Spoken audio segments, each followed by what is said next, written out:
Bismillah, maasha'Allah, tabaarakallah. Egaa baay'een keessan simboo akka duraanii sanitti mana keessaa nyaata garaagaraa yeroo ciree ijoolleef dalagduu yookaan maatii keetiif dalagduu waraabii gannuu dhiyeessii nyaata biyyaa ittiin booharraa jettanii warri na gaafattan akkasumallee ati biyya kamii eessaa meeshaa osirraa xalabanne jettanii sila isin meeshaa osirraa ajajanne haala kamiin nu geessuu dandeetta biyya kam jirta dhugaa dubbachuuf namni haga ammaa na hordoftanii biyya kiyya hin beekne jira jedhee hin yaadu sababbiin isaas ani biyya abbaa kiyyallee isin geessee viidiyoo isinii waraabee akka hotiyya wajjin gizee viidiyoo gadhiisuu yoo argitan jedhee yaada laallamee jira namni baay'ee ilaaluu baatu nama 6,500 akkas laalanii. Kanaafuu biyya kiyya irra dabaree biyya abbaa kiyyaa biyya amma jiraadhu irra dabaree biyya abbaa kiyyaa akka hotiyya tabitaa mirgallee jechuu akka hotiyya gara lachuunu akka haadhaaniin akka akkoo akaakiyye akkoon okkoo dubaraaf akkoo gara lamaaniinu haati abbaa kiyyallee rabbi umrii naaf haa dheeressuu ni jirani gara haadhaatiin haati haadhatiyyaa ni jirti jechuudha. Kanaafuu isinillee mul'iseen ture deemillee isin daawwachiisee ture jechuudha ganna keessa yoo yaadattan ta'e hundumaafuu namoonni gaafii kanneen na gaafattan isin wajjin haasa'a akkasumas namoonni shiroof barbaree naan jettan shiroof barbaree an qopheessee lafa kaayee hin gurguru adaamanii beektanii hedduu takka oo'a. Yoo isin na ajajjan nama kamiifuu na ajajanii torbee tokko keessatti raawwadhaafi jechuudha torbee tokko guyyaa 10 guyyaa maallaqni bira ga'e irraa akkasii ajajaan isinii dalagsiisaa yookaan isinii hojjetamaa jechuudha ajajaan dalaga malee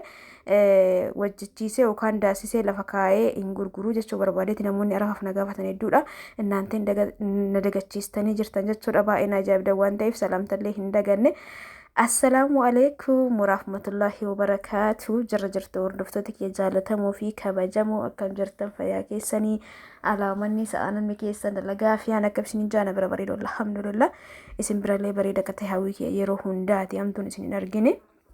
Egaa hordoftoota kiyyaa namoonni shiroof barbaree ayyaana arafaatiif barbaadnaan jettanii kallattii maan dhuftanii karaa waasaappiitiin maatii keessanii ta'e obboleeyyan teessanii ta'e ufii keessanii ta'e shiroo kiiloo hagana barbaree kiiloo hagana jettanii na gaafattanii yookaan na barreessitanii haala bareedaa ta'een manatti haala dansaa ta'een qopheessee kan isinii ergu ta'a biyya kamuu biyya keessa konkolaatatti isinii erga mannaaratti eeddanii fudhatan bakka kamuu jiraattan jechuudha malee ani qopheessee daasisee lafa kaayee ashagee akkasitti miti kan hin gurguru. Ufii kiyyaa qopheessee osoo hin taane yookaan immoo qopheessee lafa kaayee osoo hin taane ka gurguru guyyaa isin ajajjansanii ajaja keessanirra dhaabbadha isiniif kan dalagsiisnu isinii qopheessinu ta'a jechuudha. Kanaaf karaa waasaappiitiin koota maatii keessaniif kana qofaa miti waan barbaadan asbeezarrallee yoo barbaadan waan barbaadan ordarii godhuufii dandeettanii jechuudha. Ayyaana fornaa gaaftaa jiraattu guddate akkasumallee eessa ani gosa kiyyaa yoo na barbaadan gosti kiyyaa soolee. Sooleen eessa na barreessaa koomentii jalatti dafa warri na daawwatu hunduu biyyi san baay'inaan ijoolleen hedduun gara sanillee jirti gosti kiyya soolee isiniin jaa kan dhaladhee guddadhee akka hotiyya biratti akka honna guddise arsii asallaati walumaa galattuu akka hotiyya biratti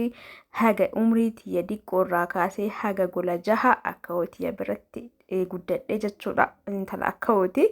akkan isiniin jaa hordoftoota kiyyaa. Ammaaf immoo iddoon jireenya kiyyaa Adaamaadha. Hojillee kan dalagaa jiru Adaamaadha. Ijoolleen baay'een mafasalatti illee hojjanne maadaamatti illee hojjanne warri jettanii wanti akkasii sun hojii tokkorra akka gadi hin dhaabanne isin oorugaa dura sirri dhaabatuu qabdan jechuudha. Namoonni bakka maratti hojjetuu fi yaaddan sun hojjetuun gaarii ta'ee garuu jalqaba sirritti hojii ta'uu qabdan beektanii bakka 2-3 dalaguuf waan yeroo takka hojjettee ugaa 2-3 fidde kana bakka 2tti yoo bante bakka 2tti akkati yaaddisan siin ta'u waan ta'eef gaarii miti kanaaf inshaallah of dura ni yaada ammaaf garuu iddoon hojii kiyyallee iddoon jireenya kiyya Adaamaa jechuudha hordoftoota kiyya kanaaf akka hubattan abdiin qaba akkamitti haga mana hordoftanii bakka biyya kiyya akkamitti hin beeku qabu dhugaa dubbachuuf viidiyoo ganna keessa akka hotiyya gara abbaallee ka gara haadhallee dhaqee isin daawwachiise biyyallee isin daawwachiise akka bareedatti ilaaltanii na barreessaa turtan jechuudha rabbi umrii isaanii naaf haa dheeressu. Kanaafuu warri akka jettanii na gaafattanii arsii asallaa ammaaf immoo iddoon jireenya iddoon dalagaa Adaamaadha. Biyya keessa biyya kamuu dhuftanii meeshaa keessanii gargarii godhatanii isinii bahin booda dhuftanii fudhachuu dandeettan. Akkasumallee hubadhaa ijoolleen hedduun maal jettanii meeshaa mana keessaa guutuu osirraa binne tiraanspoortii keetiin maanuun geessinee immoo tiraanspoortii kennanii imee isi yoo yaadan meeshaa mana keessaa guutuu naa bittanii qarshii 10,000 hirreeddanaa jennoo koomishinii eshi wacii kiyyaan isinii geesse yookaan baasii kiyyaan isinii geesse soo jedhe makiinaan tokkoma meeshaa fe'ee asallaa geessu qarshii 10,000 gadi amma waan ammaan beeku'an duraan garuu 5,000 6,000 yeroo jalqabu deebi'ee haga qarshii 7,800 illee fe'ee beeke meeshaa mana keessaa jechuudha asii asallaa geessuuf sagureen geessuuf eshi koomishinii isin naa hirreeddan san makiina irratti fixa jechuudha maaliree bu'aan kiyya kanaafuu ani waan sobaa tokko hin jaaladhu isinitti himaa namni jaalattan ordarii godhattan meeshaa keessan ordarii yoo godhattanii koomishinii kiyyadannaa hirreeddanii kan meeshaan ittiin fe'amu san illee hisaaba keessanii sanuu kakaluu ta'e isinii fe'a asallaa dheeraa itayya haga saguree isinii fe'a kanaan alatti waan irraa fagaatuuf hojii kaanii waan bizii ta'uuf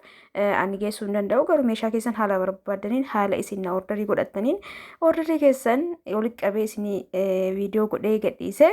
egas booda bakka takkatti walitti qindeesse maatiin kee dhufee fudhata jechuudha. Ani sii geesse maatiin sii geesse illee konkolaataa osoo ofii konkolaataa qabaadhe maashaallah tabaarakallaa rabbi nattaa kennu namumatu fida isaanii dalagee yerootu dheerata malee jechuudha. Silaa isinii keessa tola konkolaataa qabaadhe suuqa kiyya osoo ordariin irraa godhattanii waa takka kafaltii takka malee koomishinii takka malee isiniif geessa. Garuu ammaan ta'an tokkoffaa meeshaa onlaayinii ordarii isinii goosisa.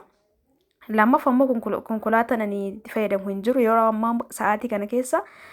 biyya fagoo geessu biyya gara biyya fe'ee hin beeku garuu adama bakkuma meeshaan dhufsanii haga manaa fiduuf 1,000 ol hin deebitu baajiin 500 fa'aan jedhanii 6,000 duraan qarshii 400 500 nu fidanii amma 1,000 gadi hin sarman jechuudha nadaajiin bada jedhanii nadaajiin deebi'uu baate hin beeku garuu biyya keenya keessatti rakkoon cimaan wanni tokko yoo waddade sababa wayiitii yeroo wayii waddaduu danda'a garuu gad deebisanii waan san bakka duraatti hin deebisan ittuma fufan jechuudha ranaa akkas ta'a naggaadee akkas godhaa hin beeku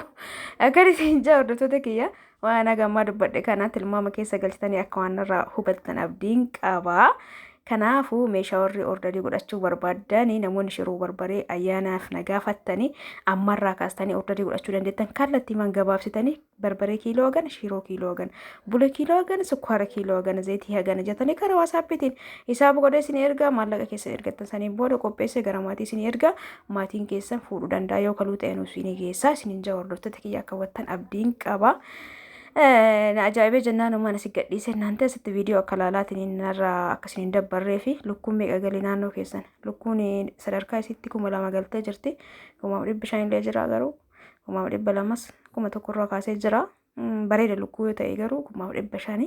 akkasii shaashambaa jedha ittiin bu'aaraa viidiyoo ammas irratti isin fide kanneen hundisaatu tokko isaatiin hojjadhee yuutuuba kiyya irratti gadhiisee jira kanaaf akka isin ittiin bohaartaniif jechuudha. Keekii ta'ee daabboo ta'ee ittoo lukkuu ta'ee ittoo foonuu ta'ee hundumaa hojjadhee asirra gadhiisa jira isinillee mana keessan keessatti akka isinitti tolee akka hojjettan abdiin qaba ani isin akkanatti hojjedha dirqama osoo hin ta'in akka isinitti hin bohaartanii fi anaaf immoo dalagaa yoo isinitti tolee immoo laayik sheer godha wanni asitti aansee mana keessa haala salphaan waan hin jiran gaafatina haala salphaan akka isin hojjedhu yoo barbaadan koomentii kana jalatti viidiyoo kana nu hojjedhu mee jedha barreessa koomentiin tokko laayikii soddoma yoo argate waan san isinii dalaga jechuudha. Koomentii barreessitan viidiyoo kanatti aansee viidiyoo nyaataa keessaa maal akka hojjedhee gad dhiisu barbaadan koomentii keessa san keessaa mootu kanama tokko laayikii 30 ol argate viidiyoo san isinii hojjedha jechuudha. Egaa akkubattan abdiin qaba wanni guddaan dhufeef eessa warra jedhuu fi warra shiroo barbaree nagaafatu akkasumas warra meeshaa mana keessaa ordarii godhannee wacii keetiin nungeessitu warra ja'an jechuudha. Ani faabileessa dubbaadha namni isinitti tolee ordarii godhattanii namni isinitti hin tolle hin dhiistanii konkolaataan kontiraataan isin yageessu malee isin wacii konkolaataa san isintu kafalata jechuudha. Hordoftoota kiyya akka isinitti abdiin qaba laayik sheer sabskiraayib gochuun akka hin dagatamne keekii kanallee haaluma salphaa ta'een ibidda irratti hojjedhee ture namoonni barbaadan viidiyoo kee keessa gadi seenaatiin gara jalaa oloofaa akkaataa keekii ibidda irratti ittiin hojjettan jedhee viidiyoo gadhiisa jira laala laayik sheer gochuun dagatina yaada keessan barreessa. Egaa viidiyoon kee irraa kanumaan goolabameeti jira hordoftoota kiyya viidiyoo biraatiin hanga walitti dachanutti oolmaa keerii isiniif haa taatu piliis hundi keessanuu laayikii tuqaa bira darbaa isin jaaladha isin kabaja baay'ee.